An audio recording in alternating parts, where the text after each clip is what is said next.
Chapter 1161 langsung definisi wadaw banget. Dragon umur 17 tahun ditembak laser oleh Godsnack nyaris mati dan ternyata yang nyelamatin dia adalah Shirohige. Bukankah itu sangat gila sekali? Yuk mari kita bahas lengkap momen yang ada di God Valley ini.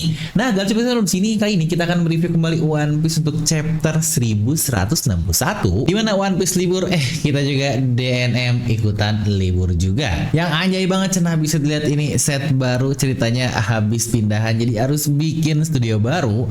Jadi mungkin ini sepertinya mungkin suara juga nggak tahu nih apakah bakal bagus atau enggak. Juga karena belum masang AC baru kipas ini haredang pisan sampai keringetan untuk rekamannya. Jadi terima-terima aja ya untuk video kali ini karena kita akan membahas salah satu chapter yang sangat-sangat wadaw sekali dan yang ternyata lumayan totos juga kalau harus pindahan kayak gini. Jadi boleh banget untuk disupport dari kalian para majikan channel Devil Nomi. Dan sengaja juga nih masang lampu-lampu biar kita ikro berpikir, jangan cuma baca judul langsung komen. Tapi perlu ditelaah dulu ya untuk meningkatkan literasi juga. Kebetulan juga dapat ide dari nakama sebelumnya buat kalian yang suka komen masalah facecam ini, facecam itu yang langsung baca aja untuk komennya. Jadi buat kalian yang ingin nonton review dari channel Devil Nomi tanpa ada facecam dari sayanya seperti ini, bisa join untuk membershipnya cuma goceng 5 ribuan doang. Nanti akan saya bikinkan video khusus buat kalian yang full One Piece tanpa ada sayanya karena banyak banget yang komen. Cuma goceng doang dan nanti full edit khusus semuanya untuk gambaran dari One Piece doang. Yang udah goceng doang masih nggak mau, yang aduh, definisi bukan donatur, jangan ngatur tetapi masih banyak mau juga. Jadi oke, 100 member gas, kita langsung bikin video spesial nanti di channel membership cuma goceng doang. Nah oke lah, kita langsung saja masuk ke One Piece untuk review chapter 1161. Pastikan kalian tonton video sampai habis agar tidak ada informasi yang miss dan juga setengah-setengah karena harus sudah masuk akal tapi akal bisa masuk. Nah mari tanpa basa-basi lagi kita langsung saja wadaw.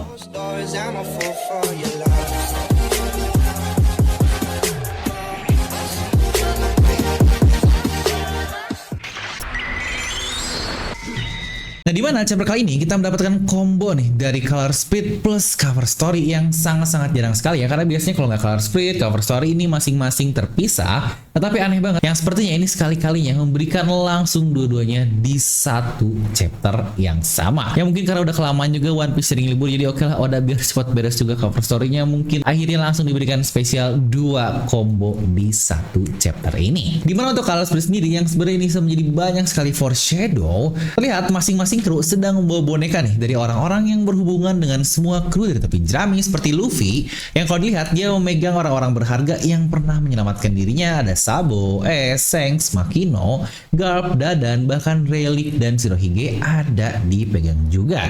Di belakangnya juga terdapat Kinemon, Yamato, dan Momonosuke di sakunya yang sama nih. Kyozuki di baju dari yang saya pakai juga. Sedangkan Sanji dia mah full lah ngebawa semua boneka cewek. Untuk Nami juga dia membawa Nojiko, Vivi, Haredas, dan di dalam mesin boneka juga kita melihat banyak sekali karakter lain seperti Tom, Dr. Hilulu, Kureha, Brogy, dan Dori pun semuanya ada di dalam card split ini.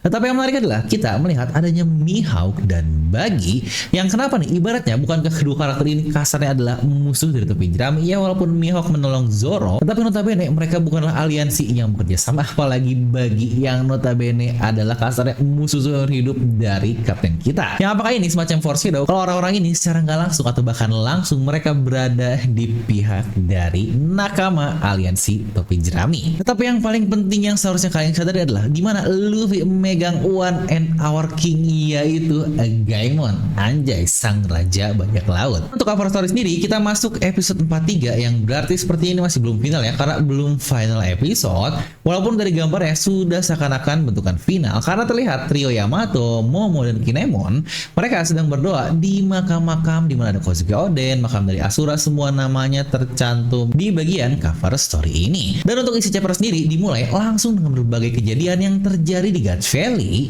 di mana Angkatan Laut sedang mengevakuasi para Tenryubito ke kapal-kapal agar selamat. Roger dia fokus mencari Shaki, Rox fokus mencari anaknya Teach dan ternyata istrinya bernama Eris, dan Garp fokus mencari lagi-lagi cuma fokus ke Roger doang. Di sini kita diperlihatkan bagaimana Dragon yang berusaha kabur dan masih nih membawa duo Shanks dan juga Shamrock, di mana Dragon sangat kesulitan untuk kabur karena ternyata semua daerah sudah dipenuhi oleh para bajak laut. Di mana terlihat salah satu Godsnack yang bernama bernama Saint Mephi pun dari keluarga Sachel ini kita mendapatkan nama keluarga baru lagi dari ke-20 nama keluarga Tenryubito. Di sini dia mengejar dragon karena ketahuan menculik anak dari Garling. Entah siapa nih yang menghubunginya, sepertinya bawahan dari Garling karena dia terlihat sangat panik sekali. Yang mungkin disuruh menjaga anaknya, tetapi anaknya malah menghilang. Yang menariknya, si God Snake ini dia cukup mirip dengan Killingham di mana memiliki gigi yang sama dan bakal tanduk juga. Dan untuk ukuran tubuhnya terlihat memang cukup besar, tapi yang unik adalah dia bisa mengeluarkan laser dari mulutnya. Dan laser tersebut pun menembus ke lengan dari dragon dan membuatnya terjatuh. Yang kasihan adalah ini dua bayi kecil kita terjatuh, Shanks dan juga Samro. Dragon sambil terkapar berkata dalam hatinya, sebentar, anak-anak itu adalah satu-satunya caraku untuk menembus dosaku dari permainan gila yang kasarnya aku sediakan ini. Dan ketika dragon sudah pasrah akan tertusuk oleh Mephi sambil berkata, jadi inilah akhirnya, sepertinya memang hal ini yang pantas kuterima karena perlakuanku. Yang ini gila sih, dragon ternyata dia memiliki jiwa keadilan yang sangat-sangat tinggi sekali. Yang padahal dia masih berusia 17 tahun alias bisa dibilang ya masih cukup bocil. Yang tentu saja kita tahu kan, dragon gak mungkin mati, orang dia bahkan sampai sekarang pun masih hidup yang disebut sebagai The Lord of AFK. Yang tepat saat dia akan tertusuk, ternyata tubuh Mafley malah terbelah menjadi dua, yang sepertinya itu ulah dari Shirohige yang tidak sengaja menolong dragon. Ya benar Mephi ini karena dia God Snake, dengan cara Oda yang bikin kebal gini udah pasti dia nggak mati karena nantinya juga terlihat dia masih hidup. Yang terlihat di sini Shirohige bersama dengan Lin yang sedang memarahinya karena dikira semua serangannya berniat untuk melukai dirinya ini. Ya walau saya juga nggak paham ya, apakah Shirohige yang notabene emang baik, apakah dia sengaja dan tahu ada orang yang mau terbunuh. Makanya kasarnya kalau Shirohige menolong dragon, tetapi kita masih nggak tahu apakah emang itu murni sebuah ketidaksengajaan saja. Tapi mungkin banyak banget yang bilang, dragon cupu banget nggak bisa ngelakuin apa-apa di hadapan God Snake tersebut yang lagi-lagi dia masih 17 tahun, usia yang sama dengan Luffy di masa pre-time skip.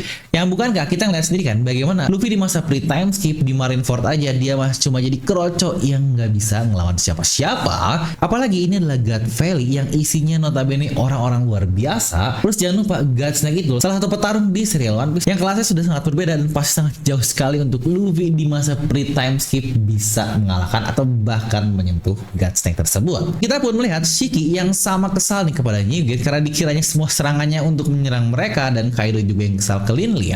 Namun tepat saat itu para bajak laut yang datang ternyata malah mengincar anggota Rox ini karena mereka adalah orang ternama. Yang adalah keempat orang ini akan sangat mudah sekali untuk mengalahkan para kroco bajak laut tersebut. Mephi sendiri sudah berhasil kembali membawa Samrock dan Dragon yang berusaha memanfaatkan momen tersebut untuk kabur. Dia cukup bingung karena harus kehilangan satu bayinya. Namun tepat pada saat itu, di saat Dragon sudah mulai putus asa, dia melihat satu bayi lain yang terkapar dan benjol yang ini Shanks Mini yang sangat kasihan sekali. Di panel lainnya juga nanti kita melihat kalau Dragon meminta maaf tidak bisa menolong saudaranya, tetapi setidaknya dia akan menolong Shanks. Ya sedangkan untuk Maverick sendiri yang seperti tidak tahu nih kalau ada berapa anak yang dimiliki oleh Garling karena dia hanya menyelamatkan satu anak saja dan berkata ke seseorang di telepon kalau itu sudah cukup kan, dan dijawab aku selamanya berhutang kepadamu. Sekarang kembalikan itu sebelum Garling menyadari hal ini, dimana Garp yang sudah berlari di pulau pun pasca melihat kekacauan dari keempat Yonkou sebelumnya yaitu New Gate, Kaido, Big Mom dan Shiki, dia pun langsung pergi menuju ke arah sana. Dia berkata, ini akan menjadi tangkapan yang baik. Aku menemukan tempat mancing yang bagus. Siapkan dirimu, wahai Shiki. Yang ini kalian paham nggak? Maksudnya bakal jangan lupa ya Kaido, Big Mom, Shirohige. Ini semua para orang-orang bertubuh besar dan sangat kuat. Makanya Garp menyebut mereka sebagai Shiki. Dan sepertinya Shirohige pun berkata, kalau itu adalah Garp, kita harus lari. Bertarung dengannya hanya akan menghabiskan waktu.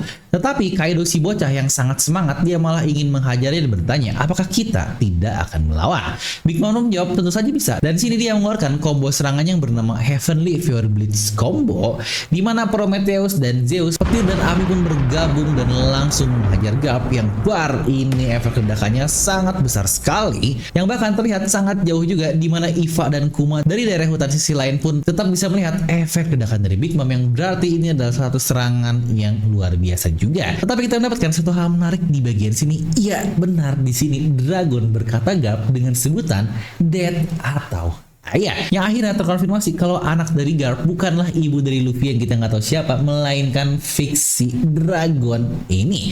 Ya walaupun dari muka memang ada cukup berbeda, tetapi di chapter ini kita melihat kalau Dragon juga cukup mirip dengan Luffy, apalagi Garp yang ini mah udah Luffy banget. Dan momen Garp yang dibakar oleh Lin pun di situ dia cuma merespon api ini bahkan tidak cukup panas untuk memasak daging Lin ya.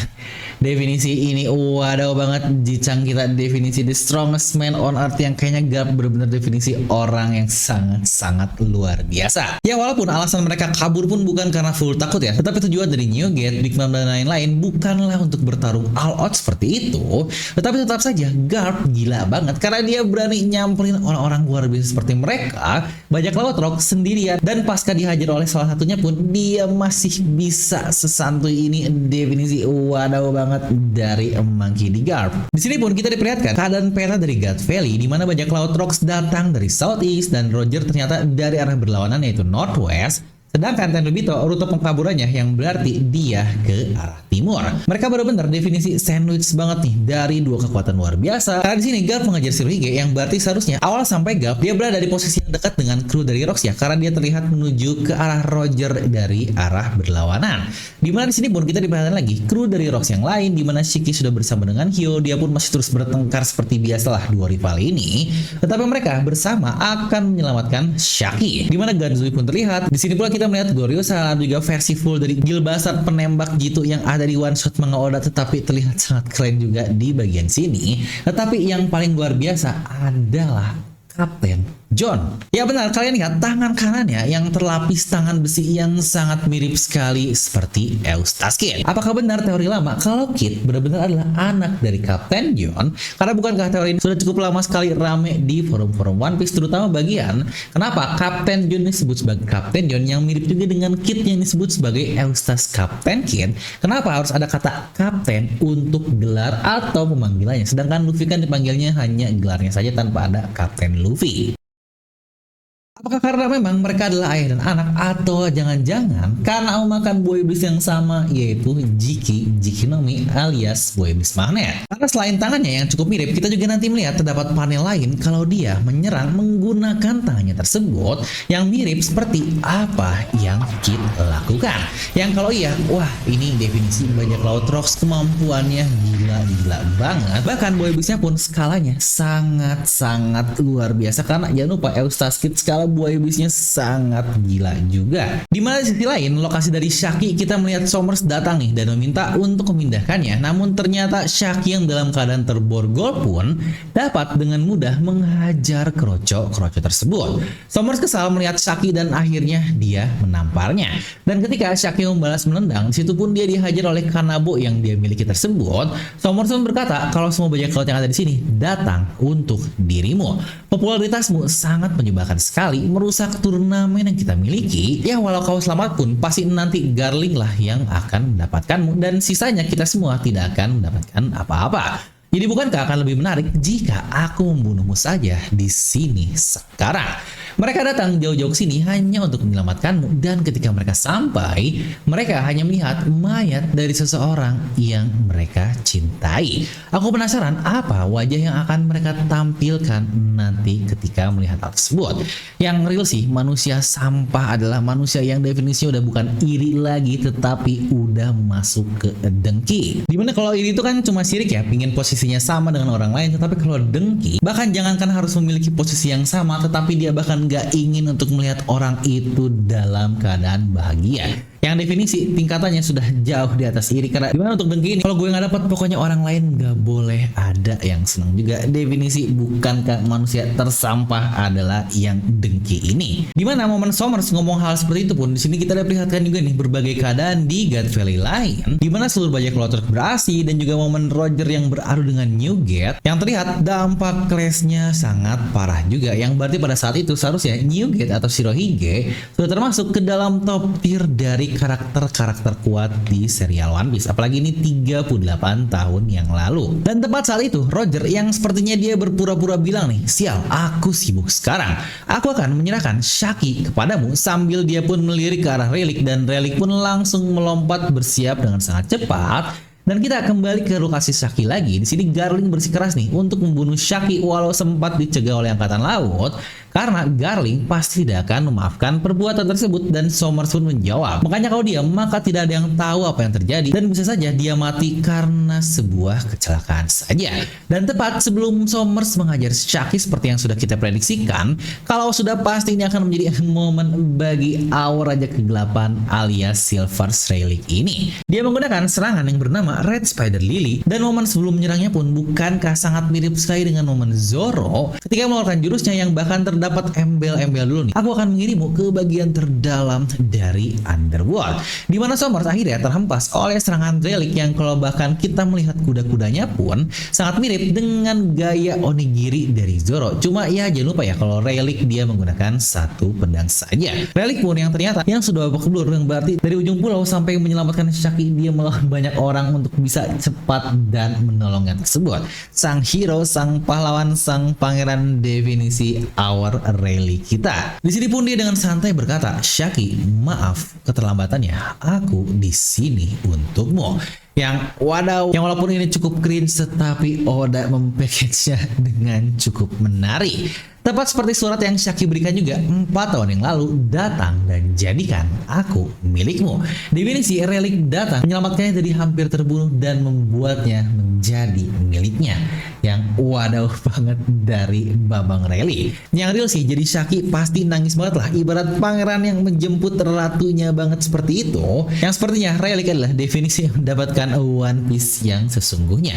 Karena kalian tahu kan baju One Piece kayak gimana? Ya kurang lebih mirip juga yang dipakai oleh Shaki yang sangat-sangat mantap juga. Di sini pun sambil nangis, Shaki hanya bisa berkata, "Raisan, kau telat. Aku takut sekali." Dan Relic pun ikutan menangis sambil meminta maaf karena tidak tahu kalau hal seperti ini akan terjadi. Dan tepat ketika Relic yang sepertinya bakal bilang, "Aku tidak akan," di situ pun Gaban sama Roger langsung muncul dari belakang dan bilang, "Hei, selesaikan nanti saja dasar bangsat." Yang bukan kalian tahu kalau Roger dan Gaban juga sangat mencintai Shaki ini.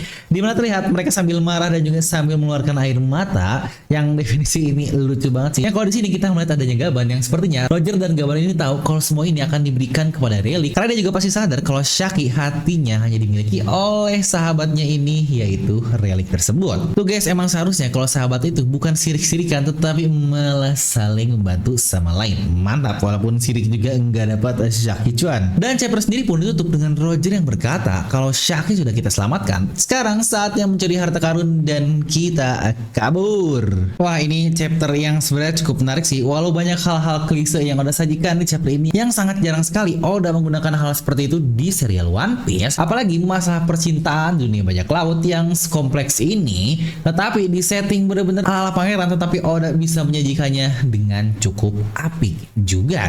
Momen si ratu yang mau terbunuh lah, dan akhirnya momen juga si pangeran yang menghajar musuhnya, plus pose epic menolongnya, yang bagi pembaca One Piece pasti akan banyak yang cukup cringe melihat momen dari Rayleigh ini. Tapi lagi-lagi nambah variasi aja dari satu insiden besar God Valley yang mungkin terkesan serius tetapi ada momen bercandanya juga.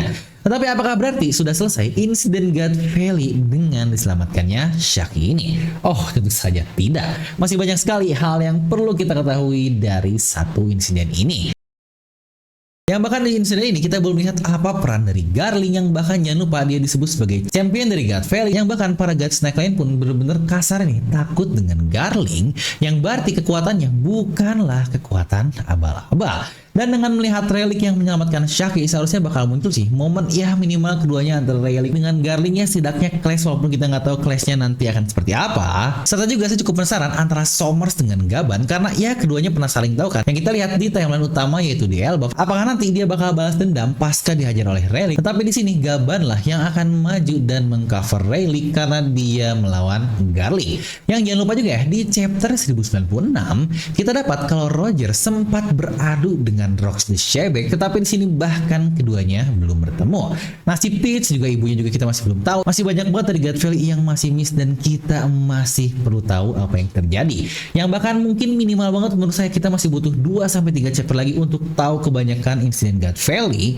Karena jangan lupa flashback ini utamanya adalah tentang King Harald dan kita bahkan tidak melihat King Harald di insiden God Valley juga. Tetap pastinya nanti momen Roger yang ngambil harta karun plus akhirnya juga Dragon nih yang mungkin quick thinking King menyimpan Shanks di kotak harta karun, dan ya sisanya adalah sejarah seperti yang sudah kita ketahui. Roger menghidupi Shanks, Shanks pun akhirnya besar yang akhirnya nanti ngebantu anaknya yaitu Luffy. Yang emang perbuatan baik dari Dragon baru terbantu nanti ke anaknya bertahun-tahun lamanya, alias 36 tahun di masa depan. Yang lagi-lagi itulah kalau kita berbuat baik dan kita nggak hitung-hitungan, kita nggak akan tahu kapan kasarnya kita akan mendapatkan kebaikannya tersebut dalam keadaan terbalas. Anjay, ini lagi jadi dakwah Nomi lagi. Nah, jadi itu aja untuk review dari chapter kali ini. Memang berisi full keadaan get feel dari beberapa sisi, dan karena itu kita jadi nggak banyak mendapatkan info baru di satu chapter ini. Makanya tadi saya bilang kalau chapter ini fokus ke adegan cinta ala pangeran-pangeran dari si Raja Kegelapan. Tapi kalau kita akan kasih nilai dulu, terutama momen dari Ji Chang'e yang definisi luar biasa. Jadi kita langsung kasih nilai 10 dari skala 10, walaupun nggak banyak info tentang Rocks di sini karena dia cuma muncul satu panel kecil doang di satu chapter ini. Tapi kira-kira kalau menurut kalian berapa? Coba tuliskan di kolom komentar. Dan mengingatkan kembali buat kalian yang mau support channel Level Nomi, boleh banget bantu untuk Geo membership, cuma goceng 5.000 doang, dimana kalian akan mendapatkan badges berry di sebelah nama kalian, yang semakin lama kalian join warnanya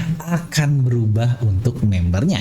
Serta juga kalian bisa mendapatkan stiker-stiker nakama yang semua hal ini sake, semuanya bisa kalian dapatkan cuma dengan goceng doang, yang bahkan itu pun berlaku selama 1 bulan, yang bukan kayak es kopi susu keliling aja udah 8.000 dari harganya. Nah, jadi itu aja untuk video kali ini. Like aja kalian suka, kalau suka jangan lupa untuk subscribe dan juga share teman kalian. Gue Devil pamit, and I'll see you guys next time.